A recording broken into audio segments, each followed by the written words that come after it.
The last trick-or-treater asterisk. Halloween night had always been quiet in the small town of Willow Creek. Most houses were spaced far apart, and only a few children ventured out for trick-or-treating. By 9 o'clock, the streets were usually empty, and everyone settled in for the night. But this year felt different. Lucy, a young woman who had recently moved into the neighborhood, was alone in her new house, surrounded by boxes. She'd planned to unpack while handing out candy to the handful of kids who stopped by. The last trick-or-treater had shown up around 8:30, a tiny witch who grabbed a chocolate bar and dashed off. Lucy figured she was done for the night, so she flipped off her porch light and went back to unpacking. But just as she started sorting through a box of books, a knock sounded at the door. She glanced at the clock. It was almost 10. "That's odd," she muttered. "Most kids wouldn't be out this late." She went to the door, flicked on the porch light, and peered through the peephole. A child stood there, alone, with a simple black cloak and an old-fashioned paper mask covering their face. It was so old and tattered that Lucy could barely make out any features. She hesitated, feeling a strange chill, but then decided it was probably just an older kid pulling a Halloween prank. Opening the door, she forced a smile. "Hey there! Isn't it a bit late?" The child said nothing, only held out a small, burlap sack.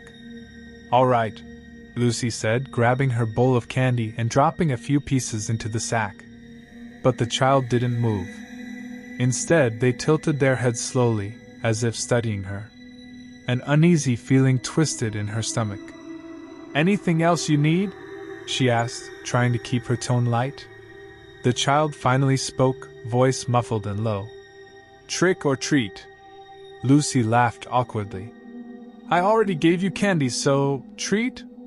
The child didn't respond, only continued to stare, unblinking behind the mask. Finally, they turned and walked down her front steps, disappearing into the dark street without another word. Shaking off the encounter, Lucy went back inside and locked the door. But as she returned to her boxes, she couldn't shake the feeling of being watched. She glanced toward the window, half expecting to see the child still standing there, but there was only the quiet, empty street. Another knock echoed through the house, louder this time. Lucy froze. She just locked the door, and no one should be out there. Her heart pounded as she walked back to the door, peeking through the peephole. The child was back, holding out the burlap sack again, standing closer than before, their paper mask looking even more tattered and worn. It almost seemed different somehow. Darker. More lifelike. Feeling unnerved, Lucy hesitated but finally cracked open the door just a bit. "I already gave you candy," she said, trying to keep her voice steady. The child's voice came again, flat and cold. "Trick or treat." A chill ran through her.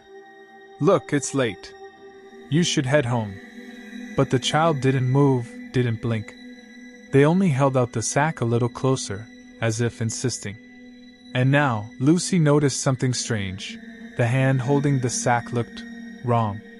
The skin was pale, almost gray, fingers too long, and the nails darkened and cracked. Lucy's mouth went dry. She backed up, shutting the door, locking it quickly. She took a deep breath, trying to calm herself. "It's just a prank," she thought. Just a prank. She turned off the porch light, hoping it would be enough to make the child leave. But as she walked back into the living room, she heard it again, the knock, slow and deliberate. Lucy's patience broke. She rushed to the window, yanking the curtain aside, ready to shout at the kid to go home. But as she looked outside, her blood turned to ice.